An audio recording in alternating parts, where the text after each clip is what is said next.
ताई, तुमच्या शिक्षणाच्या प्रवासाबद्दल काय सांगाल? माझं 1ली ते 10वी पर्यंत शिक्षण केसनगावमध्ये झालं. अलीकडच्या काळात तुम्ही असं काही वाचलं आहे का ज्याचा तुमच्यावर प्रभाव राहिलेला आहे? कॉलेजमध्ये असताना पण छावा हे पुस्तक वाचलं होतं. तुमच्या घरात मागील 17-18 वर्षापासून शिवसेनेचं काम चालू आहे. तुम्ही प्रदीपदादा शिवसैनिक म्हणून काम करत आहात. तर प्रभागात नेमकी काय काय कामं तुम्ही केलेली आहेत?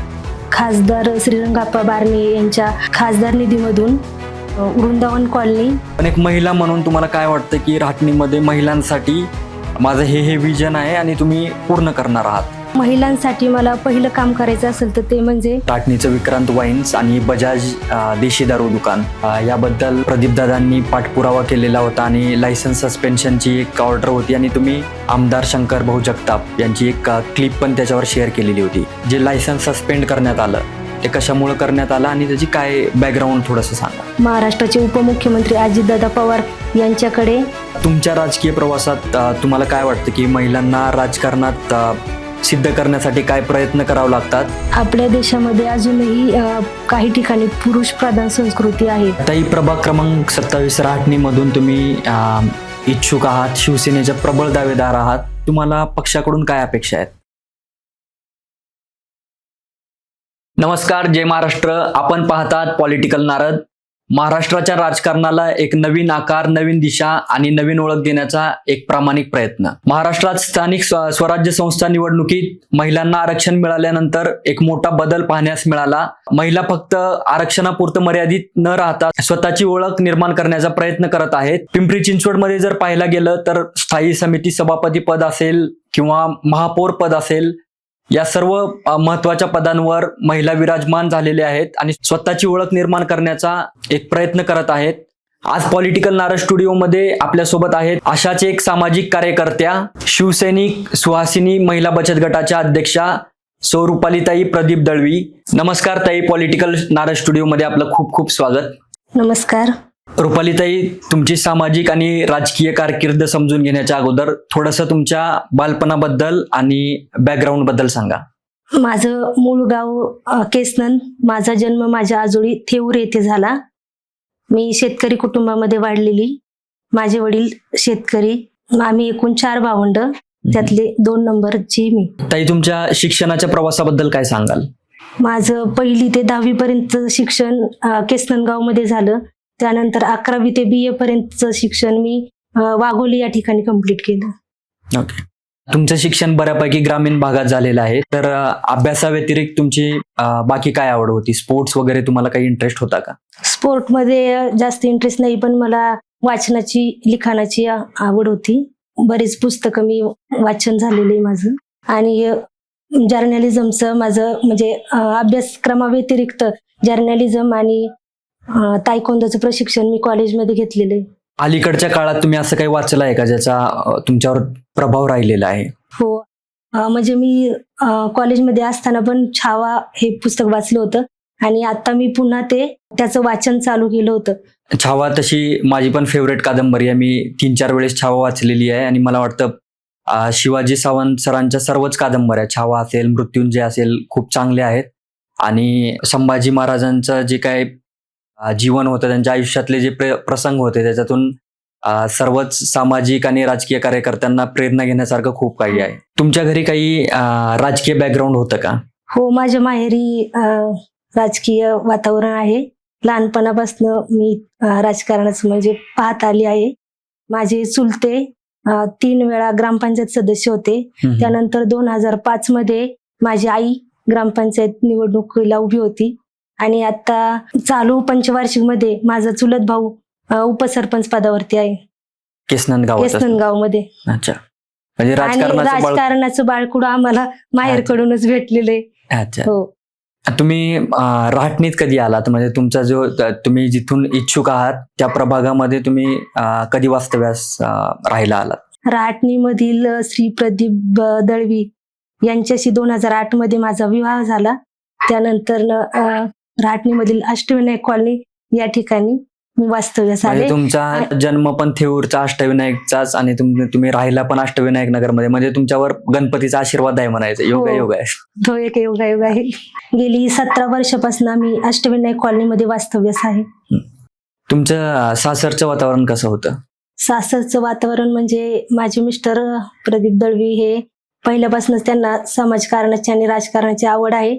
ते शिवसेनेमध्ये गटप्रमुख पदापासून ते चिंचवड विधानसभा समन्वयक पर्यंतचे आतापर्यंत ते शिवसेनेमध्येच कार्यरत आहेत. आणि सासूबाईंना पण आमच्या समाजकारणामध्ये खूप रस आहे. अच्छा. प्रेक्षकांसाठी सांगायचं म्हणलं तर शिवसेनेमध्ये एक पदाची हायरार्की आहे. तर गट प्रमुख, उपशाखा प्रमुख, शाखा प्रमुख, उपविभाग प्रमुख, विभाग प्रमुख आणि नंतर विधानसभा लेवलची पदं. तर मला वाटते त्यांनी प्रत्येक पदावर काम केलेलं आहे आणि त्यांचं काम आणि जबाबदाऱ्या पाहून त्यांना पुढची संधी मिळत गेलेली आहे. हो. रुपालीताई, तुमच्या राजकीय जीवनाची आणि संघटनाची सुरुवात कधीपासून सुरू झाली?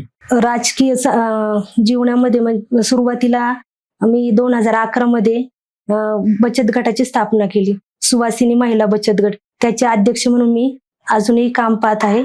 आणि त्या गटातून भरपूर महिलांना म्हणजे आर्थिकदृष्ट्या मदत झाली. त्यांचे खूप कामं मार्गी लागले आणि त्याचा फायदा खूप महिलांना झाला.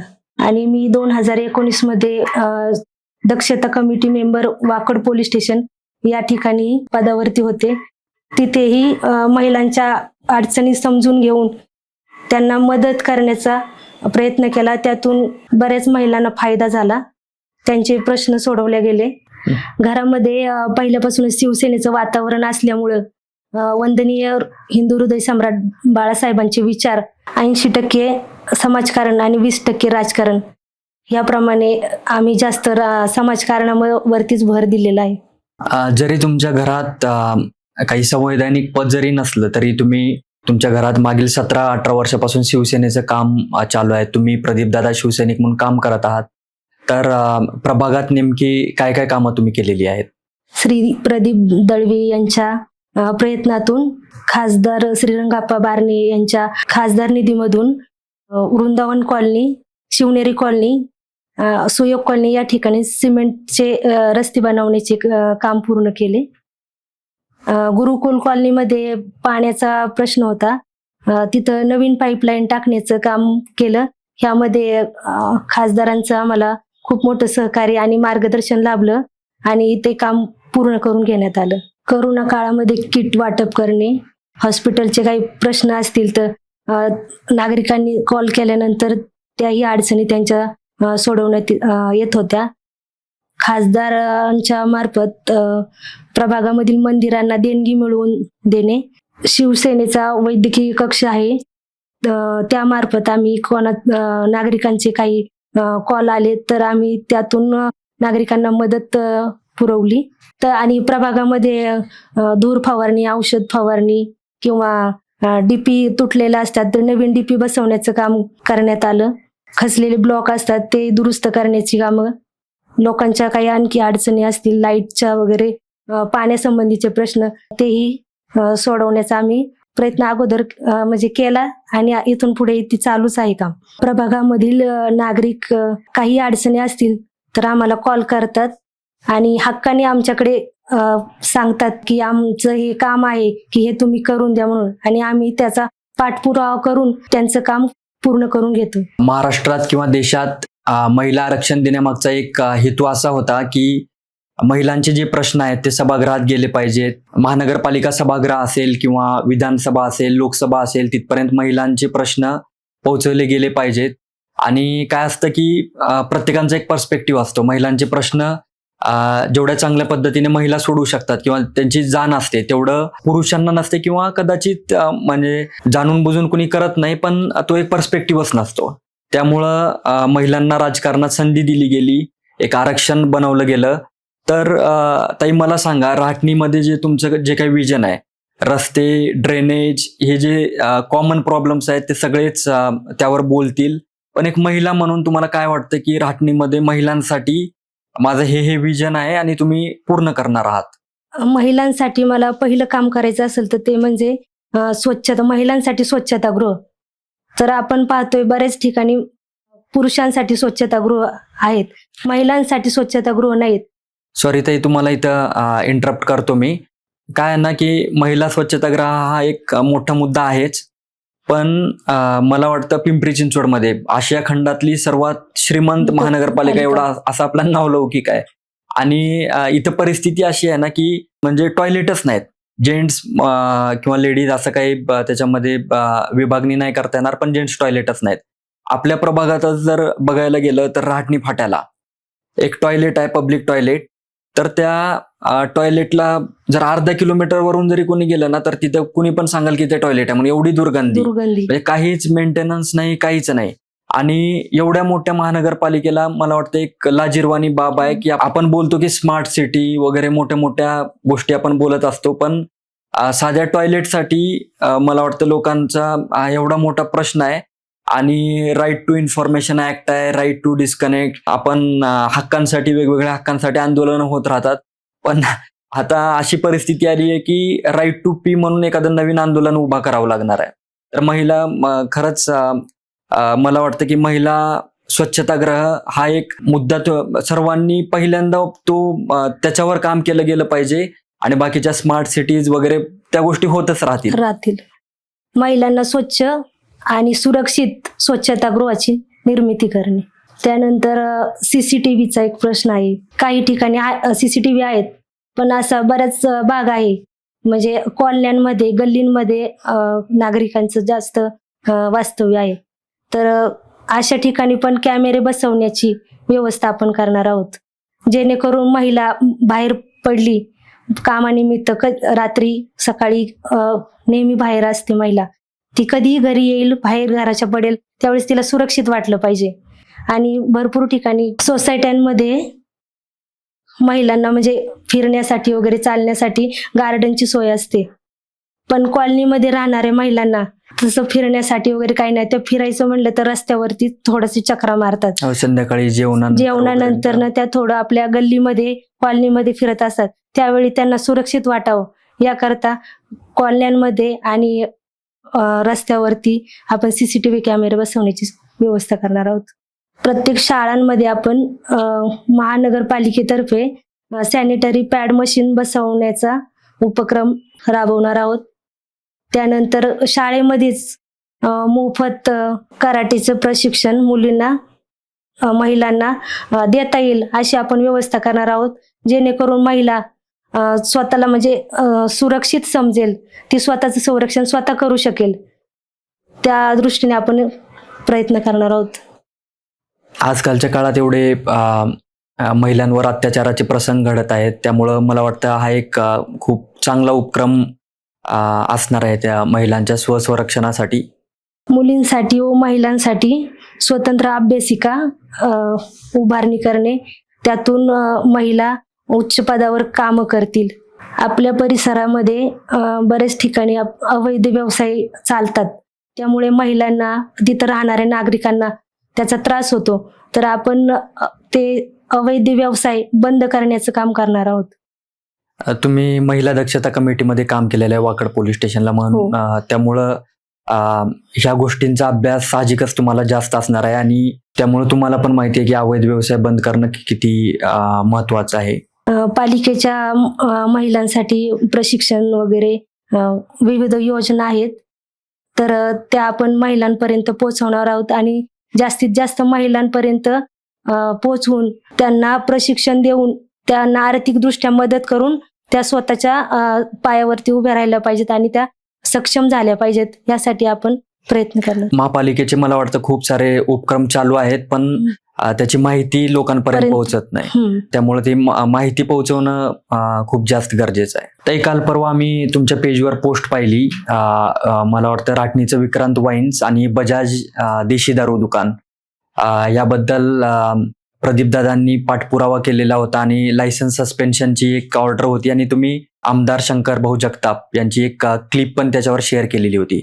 तर प्रेक्षकांना त्याच्या थोडंसं बॅकग्राऊंड बद्दल सांगा, नेमकं काय झालेलं होतं आणि जे लायसन्स सस्पेंड करण्यात आलं ते कशामुळे करण्यात आलं आणि त्याची काय बॅकग्राऊंड थोडंसं सांगा. कुणाल हॉटेल ते रहाटणी फाटा या रोडच्या जाताना विक्रांत वाईन्स आणि बजाज देशी दारूचे दुकान आहेत आणि त्यामुळे येणाऱ्या जाणाऱ्या महिलांना, शाळेत जाणाऱ्या मुली यांना, नागरिकांना त्याचा त्रास होत होता. तर भरपूर महिलांनी पण आमच्याकडे तक्रार केली होती की ह्याच्यावरती काहीतरी उपाय करा. तर माझ्या मिस्टरांनी त्यावेळी पत्र तयार करून रहाटणीमध्ये जो जनसंवाद झाला त्यामध्ये महाराष्ट्राचे उपमुख्यमंत्री अजितदादा पवार यांच्याकडे माझ्या मिस्टरांनी प्रदीप दळवी यांनी निवेदन देऊन देशी दारूचे दुकानावरती कारवाई करण्याचे आदेश द्यावेत अशी विनंती केली. त्यानंतर चिंचवड विधानसभेचे आमदार शंकरभाऊ जगताप यांनी हा प्रश्न अधिवेशनामध्ये उपस्थित केला आणि त्यानंतरनं ह्या दुकानांवरती कारवाई करण्यात आली. आम्ही त्या फॉलोअप मध्ये होतो. ताई, तुम्ही म्हणलात की त्या दुकानांचा त्रास होत होता, पण नेमकं महिलांना त्या पिंपरी चिंचवडमध्ये खूप सारे दुकान आहेत, लायसन्स्ड अधिकृत परवाने असलेले खूप सारे बिअर शॉपीज आहेत, वाईन शॉपीज आहेत, पण त्यांचा त्रास कसा काय असू शकतो? काय नेमका काय त्रास होता? महिलांच्या कंप्लेंट्स काय आलेल्या होत्या तुमच्याकडे? महिलांच्या तक्रारी म्हणजे तो रहदारीचा रस्ता आहे. शाळेतनं जाणाऱ्या येणाऱ्या मुली त्यांना सोडवायला जातात, महिला कामावरती जातात, मुली शाळेत जातात, क्लासला जातात. तर ते पिणारे लोक आहेत ते रस्त्यावरतीच बसून ड्रिंक वगैरे करत राहायचे. याच्यातनं मग छेडछाड वगैरे करणे किंवा मर्डर सारखे पण प्रकार घडलेले आहेत. आणि मुलींना तिथं महिलांना असुरक्षित वाटत होतं, भीती वाटायची जाता येता त्यांना. तर त्याच्यावरती काहीतरी ऍक्शन घ्यावी त्यांची वारंवार आमच्याकडे मागणी होती. विक्रांत वाईनच्या बाजूला असणारे आदिनाथ कॉलनी, सह्याद्री सोसायटी, शिवतीर्थनगर या ठिकाणी राहणाऱ्या नागरिकांनाही त्याचा खूप त्रास होत होता आणि ते नागरिकांनी आमच्याकडे वारंवार तक्रार केली होती. आपल्या प्रभागात खूप साऱ्या महिला त्यांच्या मुलांना वगैरे शाळेला सोडण्यासाठी SNBP रोडने जात असतात आणि तिथे खूप मोठी वाहतूक कोंडी होत असते. मला वाटतं मागच्या वर्षभरात दोन तीन तरी ऍक्सिडेंट झालेले आहेत की कोण डंपरवर वगैरे स्कूटीवरून जाणाऱ्या महिलांना ते ऍक्सिडेंट झालेले आहेत. तर त्या वाहतूक कोंडीसाठी तुमच्याकडे काही सोल्युशन आहे का, काही विजन आहे का की हे असं केल्यानंतर हा वाहतूक कोंडीचा प्रश्न मिटू शकतो? कारण मागच्या 1-2 वर्षापासूनच वाहतूक कोंडी वाढलेली आहे. म्हणजे त्यासाठी लोकसंख्या पण तेवढी जबाबदार आहे. प्रत्येकांना वाटतं की 2 व्हीलर असावी, 4 व्हीलर असावी. म्हणजे मी नाही म्हणत की सर्व दोष प्रशासनाचा आहे, पण यावर काय सोल्युशन आपल्याला काढता येईल? वाहतूक कोंडीचा प्रश्न खूप मोठा आहे.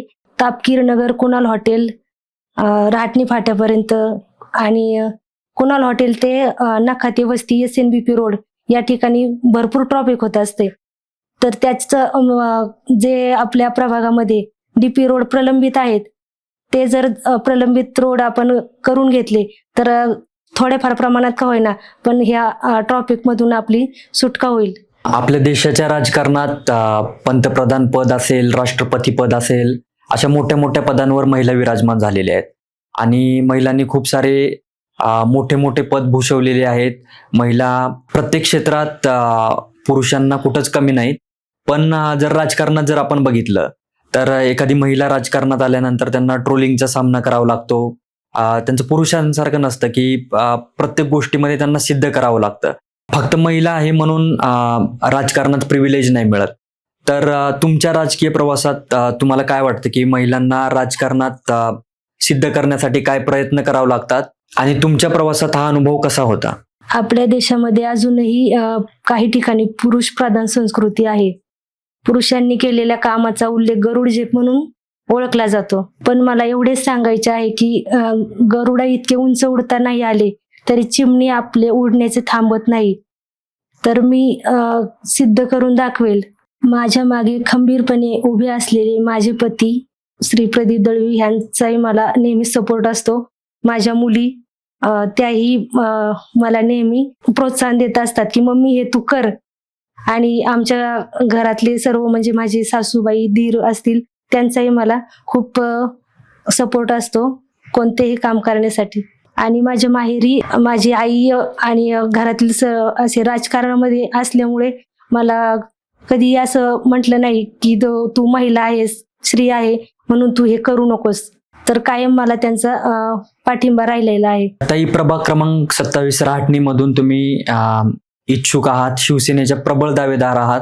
पण आज बघायला जर गेलं तर आज 14 डिसेंबर आहे आणि आजपर्यंत युती होणार की नाही यामध्ये संभ्रम चालू आहे. तर अशा परिस्थितीमध्ये तुम्हाला पक्षाकडून काय अपेक्षा आहेत? शिवसेनेमध्ये असल्यापासून ते आतापर्यंत आम्ही शिवसेनेचंच काम केलेलं आहे आणि कायम आपण सोबत आहोत. आणि आम्हाला असं वाटतंय की आप्पा सर्वसामान्य शिवसैनिकाला न्याय देतील. आणि शिवसेनेचा असा इतिहास आहे की सामान्य शिवसैनिकाला आणि काम करणाऱ्या व्यक्तीला त्यांनी पदावरती पाठवलेलं आहे. त्यामुळे आम्हाला नक्कीच खात्री आहे की आप्पा आम्हाला यावेळेस न्याय मिळवून देतील. महासंसद रत्न खासदार श्रीरंग आप्पा बारणे यांनी आतापर्यंत प्रभागामध्ये जी जबाबदारी दिली ती आम्ही इमान इतबारे पार पाडली आणि आम्हाला खात्री आहे की ते यावेळी आम्हाला नक्कीच संधी देतील. ताई, तुमच्या राटणीच्या जनतेसाठी काही संदेश आहे का? सर्वांना माझा जय महाराष्ट्र. मी रुपाली प्रदीप दळवी. मी तुमच्यातलीच एक तुमची बहीण मुलगी समजून मला एक संधी द्या. मी त्या संधीचं नक्कीच सोनं करेल. आतापर्यंत मी तुमची सेवा करत आले आणि मला एक संधी देऊन पहा, नक्कीच मी या संधीचं सोनं करेल. धन्यवाद रुपालीताई. पॉलिटिकल नाराजच्या पॉडकास्टमध्ये आपण आपला वेळ दिलात. तुमच्या राजकीय वाटचालीसाठी आमच्या पूर्ण टीमकडून खूप खूप शुभेच्छा. धन्यवाद. पॉलिटिकल नारद पॉडकास्टचा एपिसोड 2 इथेच संपतो. विकासाचा आवाज तुमच्यापर्यंत पोहोचवत राहू. पुढील एपिसोडमध्ये भेटून नवीन गेस्ट, नवीन चर्चा. तोपर्यंत लाईक करा, शेअर करा आणि सबस्क्राईब करा. थँक्यू. धन्यवाद.